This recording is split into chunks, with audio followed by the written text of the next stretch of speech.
What's going on, you guys? This is Riley from Nerd Network, and thanks for joining us for the newest episode of the Weekly Download.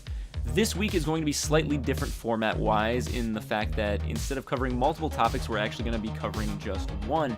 And the reason for that is twofold. One, I need to be taking off to Nashville in a couple hours and really don't have time to edit a full video.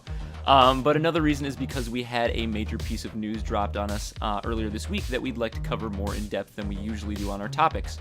That piece of news, of course, being Google's new video gaming console, Stadia, which according to them is going to be bringing an end to the console wars entirely.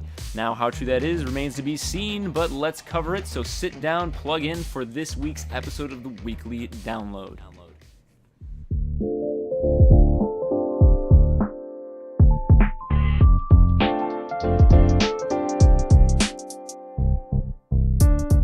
Well, ladies and gentlemen, it's finally happened. Google has finally thrown their hat into the ring and entered the console wars for good, and they're hoping to bring a swift end to it by beating Microsoft to the all-digital console marketplace. Now, most people are wondering why internet giant Google would suddenly decide to go into video gaming, and I say why not? You know, eventually Google's just going to own our entire lives anyway. I mean, they have their own internet, so why not? But seriously, to get down to the nitty-gritty of it, their new console, which Google just announced, is called the Stadia, a name which I personally hate, that seeks to bring gamers to the promised land of no downloading times and lengthy installs, because it's all going to be streaming. Yes, that means no physical copies of games and no digital downloads either. Instead, what you'll be doing is basically like Netflix, selecting a game from a library that is already existing on the Google Stadia store, marketplace, whatever. Click it, and then it starts playing for you, ideally. Now, that does sound like a good idea, and instead of making individual purchases, what we think Google is actually going to be doing is having you subscribe to a service. So exactly like Netflix, Hulu, YouTube Red, you will be paying, say, a monthly, maybe a yearly fee to play all the games on Google Stadia, and instead of actually making one-time purchases, you can just select from a library that they have available and play what you need to. Now, does that mean that every game is going to be playable on Stadia when it gets released? Well, I'm assuming the answer to that is going to be no, because during their announcement, Google also announced one title that will specifically be coming to Stadia, and that is Bethesda's Doom Eternal. Now, this game is based on the Doom remake from Bethesda, which came out quite some time ago, actually, at this point, but came out for PlayStation, Xbox, PC, and then eventually it even came out on Nintendo Switch. Now, Eternal is going to be a follow-up to it, which is now going to be available on multiple consoles as well, but was announced at the event to be coming to Google Stadia. So to me, that means that certain games might not be available, maybe not all companies will be making games that are available on Stadia, meaning that your selection will be slightly smaller than, say, if you went to the Amazon Marketplace or went to your PlayStation Store, Xbox Store, Steam, Origin, stuff like that, whatever you decide to use, and buy any game that's available. Instead, you'll have a limited selection to choose from, which isn't necessarily a bad thing because essentially you're not buying any of these games individually. You're buying the right to stream them. You can play one anytime you want, and you can shut that one off after an hour and start playing another one, which I think is kind of a cool concept. I'm a person who really doesn't have that much time or money to be buying all these games, and if I buy one that's a dud, as has been the case recently, I'm kind of out of luck. But with this, you don't like the game, just start a new one. We don't have all of them available, but we have a lot of them, and most of them are probably okay. Now, another thing that does come into question on all streaming console is for people with lower internet speeds, how exactly will that work? Now, many times I've been places trying to watch Netflix or Hulu, and buffering happens. And in a TV setting, or watching TV, or I looked at my TV, my TV's over there. But in a TV setting, that's not that big of a deal. I mean, if it buffers, you just wait a little bit, go upstairs, go to the bathroom, grab some food, whatever, come back, and it's loading again. But in a game, this could be completely game-breaking. I mean, if you're playing an online game where you're competing against multiple people, you lag out and somebody else doesn't, sorry, you're done. Even in a normal video gaming experience, into Netflix, into YouTube, into Hulu, you're not putting in your own input. I mean, you click play and then you play. In a video game setting, you're constantly putting in inputs on your controller, up, down, left, right, Konami code, whatever you want to do. But it has to load all of that data, meaning not only is it rendering the game, but it's also taking your inputs in, which may cause higher bandwidth. You need to run it smoother, or it might just delay your game entirely, which could be a problem. Now, Google hasn't announced whether or not that is an issue based on internet speeds, but they have said that regardless of what hardware you want to play Stadia on, oh, that's right, by the way, forgot to mention that, Stadia allows you to play anywhere. According to them, you will be able to play from your cell phone, laptop, TV, whatever you want to do. According to them, they even tested old Palm Pilots and said that it worked just fine, so that's weird. But Stadia, like I said, is going to be more of a service, meaning that instead of a physical console or a physical connector, which you may have, it won't be anything heavy like a PlayStation 4, Xbox One that you'll be lugging around. You'll be able to play these games and stream them to any device, which is really cool in theory. I mean, I would love to just sit down, on a break at work and play a game on my phone real quick that I could pick up later on that night on my my nice TV. So yeah, I mean, it's a smart idea, and the fact that it won't be having any inherent issues moving from television to phone to laptop is really interesting. Is it anything new though? No, not really. In a sense, other companies have been doing that for quite a while. Nvidia has a service which allows you to move your game to different platforms and play them how you like it, and travel while you do it. Microsoft is working on the exact same thing, allowing you to play games on any number of devices, which is, the way of the future.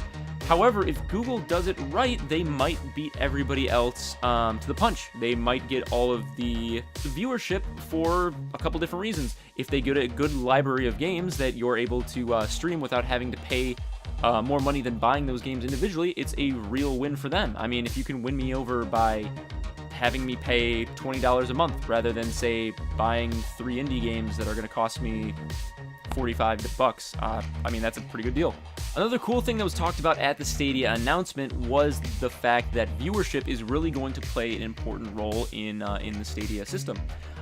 So obviously Twitch, YouTube, all that streaming is really, really huge right now, especially for gamers. I mean, you have people like PewDiePie and Ninja who make a ton of money. Give me some money. Where's the money, Lebowski? Recording games or streaming games live and allowing people to involve themselves, watch, laugh with them, comment, and communicate, which is cool. That's something that you were only able to do when you walked over to your friend's house with your giant collection of video games and sat down for an entire evening. Man, I miss those days. But what you can do now with the Stadia is evidently going to change everything as we know it. Say you have a friend who's playing online right now. He's able to send you a link or a code which allows you to pick up in the same game with him at the same instance, on the same level and everything like that. So that's really cool. I mean, I love playing online with friends on various multiplayer games, especially co-op games. But sometimes maybe I'm a little more behind than they are, which kind of ramps up difficulty. Is just not really fun for me from a story perspective. But here, what you can do is he sends you a code, you show up in their game, and you keep trucking forward, which is really cool, especially if one of your friends has more free time than you do. But another cool aspect of this involves streamers themselves. So if you're somebody who is part of the Twitch scene or likes to stream yourself gaming, the cool thing about Stadia is that now you're going to be more interactive with your community as ever. If you want, you can post links which allows your community to join games that you're in. So say you're playing an MMO like the Old Republic or World of Warcraft, if you post a link or a code, they are allowed to join your game, which is really, really cool, allowing the community to play with the people that they love and that they watch. Now again, all of this is incredibly ambitious, and most of it honestly sounds too good to be true, but I'm gonna give Google the benefit of the doubt. They've been doing amazing things recently, but as far as streaming goes, it makes sense. I mean, if they can corner the marketplace and suddenly make themselves, the primary means for playing video games wherever you want, why not do it? Now, though, it's time to talk about the few things that may be wrong with the Stadia, besides its name.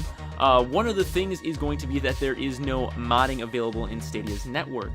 Now, with modding communities being as big as they are nowadays, it's tough to see why you wouldn't do that, but I can see exactly why they wouldn't, given that these games are not actually going to be owned by the users, but rather licensed. One major issue is that mods are huge. I mean, even now, consoles are starting to realize how big the modding community is, and that they should incorporate it into their games. PlayStation sort of does it, Microsoft is all for it, which makes sense because the PC community is alive and well with modding. I mean, games are basically improved by the community now. Things are added in, bugs are fixed, and honestly, games are finished by modders. One of the best examples is when I was playing Knights of the Old Republic 2, which for all intents and purposes was a unfinished game. Modders went back in and put content that was, worked on but wasn't actually in the finished copy. Gave me hours more gameplay, and the amount of time I use the Steam Modders Workshop is huge, and a lot of it, all of it improves the experience that I have with the game, how long I'm playing it, everything. So the fact that they're not including mods in there is kind of a detriment, but again, understandable. Another thing that we kind of hinted on earlier is the fact that games that maybe require great timing or certain precision might not work too well in a streaming format. I mean, if you need to get that shot off right as the guy walks by to get a headshot, sorry, maybe your internet just isn't fast enough. Or even fighting games where you're playing somebody online, maybe they have a slightly faster connection, and they just cripple you because you're not able to land the hits at the proper time. Now, that is a question for sure, but I'm sure Google is working on latency problems, making sure that that won't be as large of a factor, especially with the video gaming market. The only real hesitation I have about it is that they haven't really worked in the video gaming market, so hopefully they have the right people for the job. Another thing is price point. Now, if the system, physical controller, whatever you have to buy is going to be the only thing that you're going to have to buy, maybe the price is going to be slightly higher. I know Microsoft is aiming for a slightly cheaper margin for their Xbox One S all digital and their future console, but I mean, is that really a bad thing? If you can pay once, even if it's a decent amount, for a solid piece of hardware, and then you pay monthly for a subscription service, how is that any different from constantly upgrading your console and then buying new games? Honestly, I think it will save people a ton of money in the long run, as long as it works as intended and as long as it has all the games available that we need. But again, that remains to be seen. There's a lot of unanswered questions about Stadia, but it was a huge announcement and actually really exciting for the video game space and to see where exactly everything's going to be going over the next couple of years. Can we possibly be seeing an end to consoles as a whole? Will we just be streaming games and having new digital releases? I, for one, am a person who love having physical copies, and I love waiting outside video game stores too until the midnight release. But all of those things are a thing of the past. If you're able to run games smoothly from the comfort of your own home, pay minimal amounts, and never get burned by a bad game that you're going to have to return or sell or have a friend borrow indefinitely, I'd say that's a good thing and a good direction for the marketplace to move in.